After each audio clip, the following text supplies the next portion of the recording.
Cup of coffee. But you know what? I'm meant to do first, as Geordie say, hydrate before you caffeinate. Monday, first day of the week. Pretty big day Mondays actually.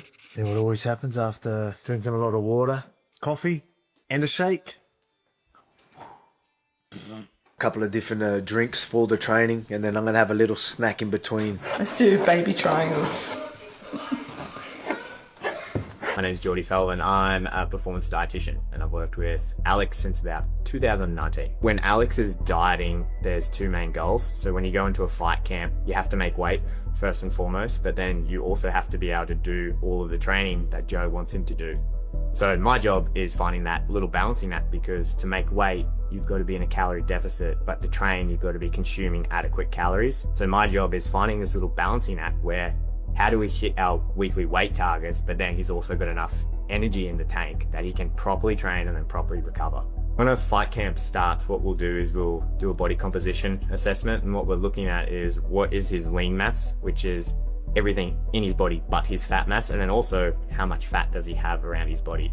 Because when we're in the fight camp, we're trying to reduce the body fat as much as possible to get him to a point where he can enter fight week in a striking distance of his fight weight. So to be able to do that, I need to understand, well, what am I taking from? That's why we're so diligent on getting start of camp body composition scans, and even if we can, a mid of camp body composition scan, just so we can assess and make sure if we're losing body tissue, we're losing the right amount of tissue at the right rate.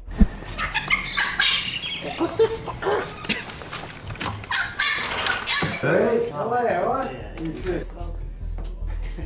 Chris Jaffrey from Ray's Performance. I'm an exercise physiologist and strength and conditioning coach. But at the start of each camp, Joe maps out the MMA training sessions. So then Geordie, Volk's dietitian, will map out their plan in terms of his weight reduction strategy. So we're in constant communication to make sure that he's well fueled for each session. So when preparing, we understand that the athlete has an increase in MMA training intensity. They have to decrease in weight. So a lot of the work that we do to maximize the strength and the power comes pre-camp. As we get later in camp, the final weeks of camp, we have a shift towards the more power-based and explosive-based exercises. And then across the week, we do some performance and fatigue monitoring testing via the force decks. So we do a couple of different jump and weighted jump exercises. We've got a bank of data and results from 10 to 12 camps. So we look how Volk's traveling session to session or week to week, and then match that back to where he was in previous camps. All right, that's the morning sessions out of the way. Now I'm going to get a feed. All right, let me get some of this out. I used to starve ourselves. Just to fill me up, I used to make soups. I would like get chicken breast. I would get a heap of water. I didn't want too much sodium, so I'd put vinegar in it for flavor. And I'll just have literally, there's probably 200 calories in it, I reckon.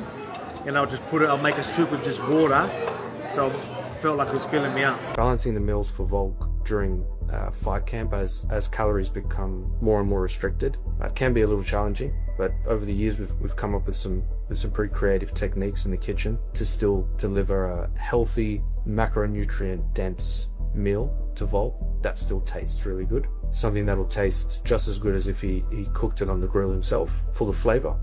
So we use a lot of flame grilling, char grilling. We use some special spices that are lower in calories and sauces that we make in-house, but still hitting those targets and reducing the calories as we need. We have to be very precise with the measurements and down to the gram.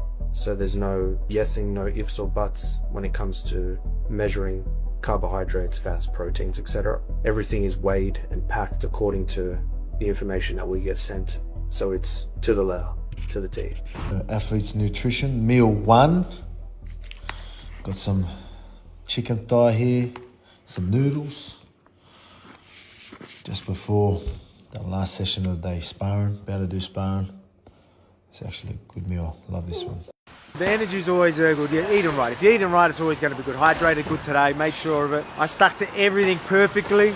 Geordie's onto me at the moment.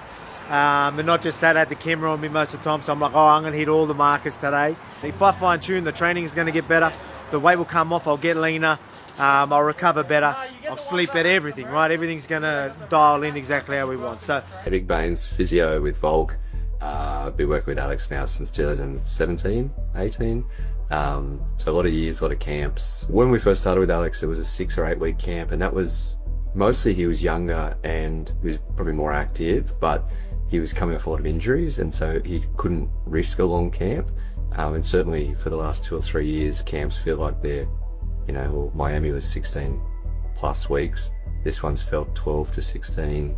So it's a lot of time at a high intensity. Yeah, it's pretty wild how much he puts himself through. Watching him just today, 8 rounds of sparring, 25 minutes of spider yesterday, like he can push to a physiological level that is not human that I've seen in any other sport. all right, so that's the day. I'm going to go home, have my last meal. Might have a nice hot bath. Might chuck some Epsom salts in there, you know, just relax a little bit, help recover. I don't do the ice baths, I like my hot baths. So I might do a bit of that. What is it, the heat acclimation, because I've got to do the weight cut, so I like to do that in camp. Geordie likes us doing that as well. Makes the weight cut that little bit easier, get you used to sweating. It helps me recover too, I believe that. So I'm going to go get a feed. I'll probably do the bath first, then get a feed, make sure I hydrate, and then get some good sleep. What we do, you know what I mean? This is, I'm thankful to have the team around me like I do. You got to see a real good insight of what a great job they do. But yeah, put it this way, me being 37 years old, if I didn't have the team I have around me right now, I wouldn't be able to do this. So very thankful I got them looking after me, because you know, I can't be eating soup and then doing the training what I'm doing at 37. You know, I'll definitely feel it. But hey, I appreciate you. Just hope you enjoyed. All right, last meal of the day. Got some chicken breast here, lemon chicken I think it is. Lemon pepper chicken. Got some sweet potato, carrots, broccoli, some cauliflower,